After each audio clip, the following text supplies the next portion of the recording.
La alegoría de la caverna de Platón contiene múltiples arquetipos que pueden transponerse al momento presente y aportarnos luz para entender nuestra situación, tanto a nivel personal como colectivo.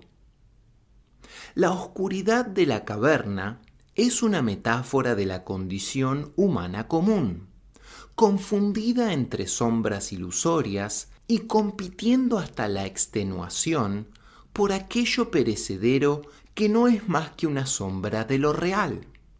La luz que proviene de arriba, a través del prisionero liberado, es a su vez una metáfora de la llamada constante que llega desde tiempos inmemoriales a través de los representantes de las tradiciones espirituales de toda la humanidad.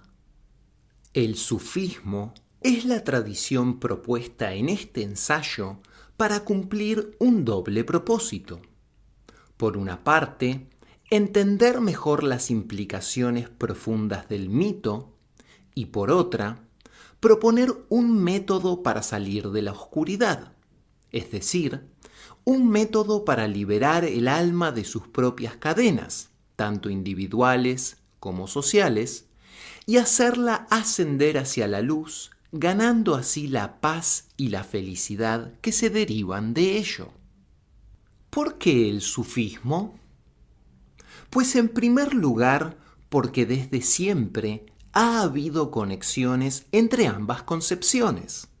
Por ejemplo, el gran sufí murciano andalusí Ibn Arabi fue apodado por algunos como el hijo de Platón, debido al enfoque platónico que le daba a algunas cuestiones metafísicas.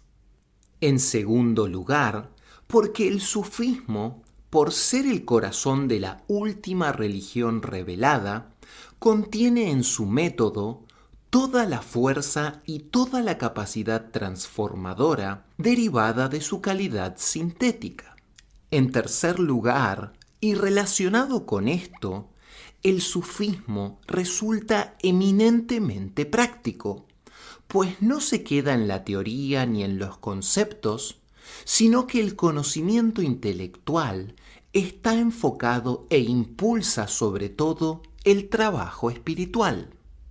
Es decir, el estudio de la doctrina sufí conduce a practicar las técnicas propias de su método, las cuales promueven la transformación interior.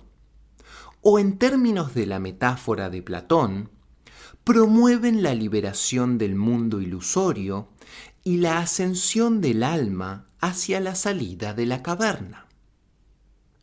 Según la perspectiva sufí, la verdad es una y se ha manifestado de distintas maneras a lo largo de los tiempos. Los profetas son, de acuerdo con la visión de nuestro sufí andalusí, engarces de la sabiduría divina. Es decir, de la misma manera que en un anillo el engarce es el lugar donde se engasta la perla preciosa, los profetas son lugares de manifestación donde se engasta un aspecto o faceta particular de dicha sabiduría. Y si nos atenemos a la premisa sufí, según la cual han existido miles de profetas enviados, no es descabellado suponer que Platón fuera uno de los eslabones de esta bien ordenada cadena o sílsila. Algunos especialistas han sugerido ya esta posibilidad.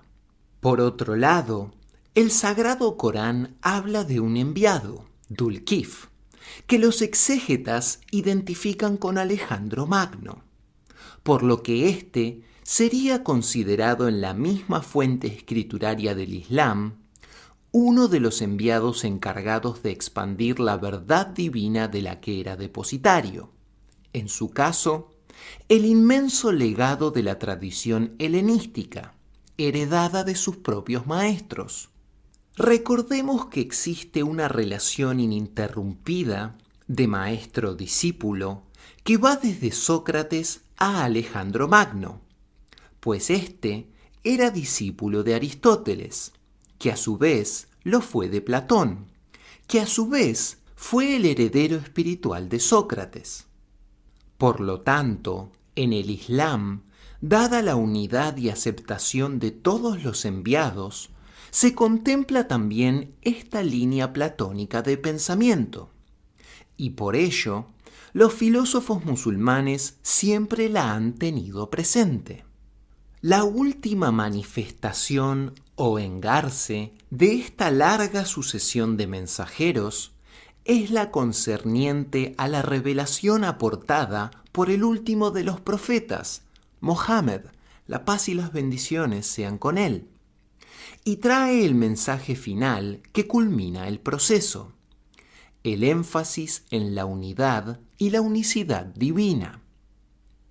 Por ello, el sufismo se propone como un camino de retorno hacia esta verdad única y atemporal de la unidad, cuya realización y actualización es la misión más noble y elevada del ser humano. Esta idea de unidad impregna también la visión de la ciencia que se tiene desde el sufismo, pues la ciencia que se queda en las ramas y no va hacia la raíz se desliga de su fundamento.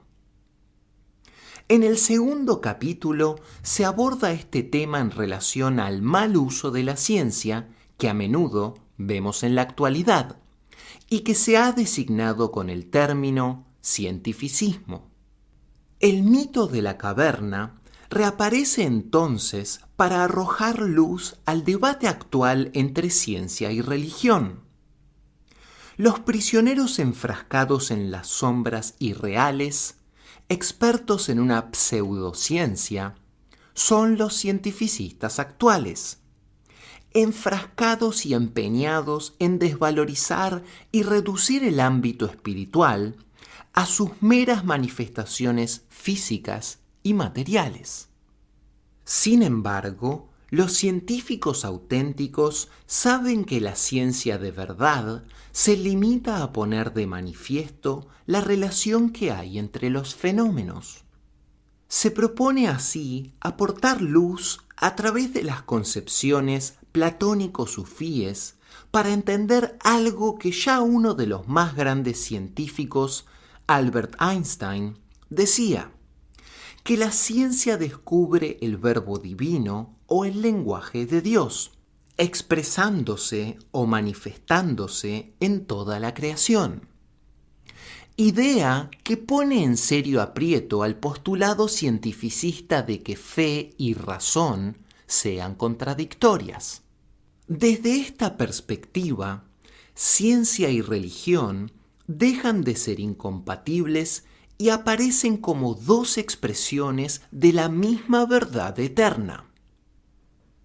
Para dilucidar este punto, se hará un análisis del concepto de causa en el platonismo y en el sufismo, y se contrastará con el uso erróneo que de este concepto se hace desde la postura cientificista. Veremos que la actitud reductiva del cientificismo al respecto es una aplicación actual del arquetipo que Platón puso ya de manifiesto, y reforzaremos esta transposición a los tiempos modernos con la ayuda de las fuentes escriturarias del sufismo. En el tercer capítulo se propone el método del sufismo como escalera para hacer la ascensión apuntada por Platón, pues éste, en distintos lugares de su obra, deja entrever que hay otro estado más allá de la especulación filosófica, y que existe un método para ahondar en él.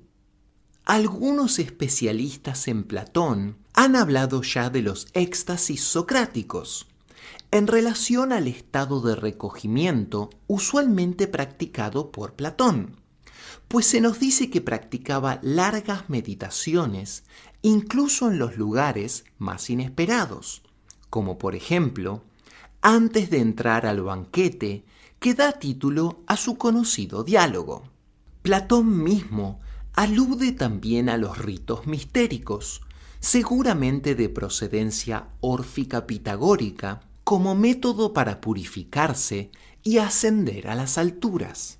Sin embargo, en sus escritos no aparece como tal un método para realizar dicha ascensión, pues se limita a informar de las etapas de ascensión desde la belleza mundanal hasta la divina, así como del feliz estado de locura de quien hace tal progresión.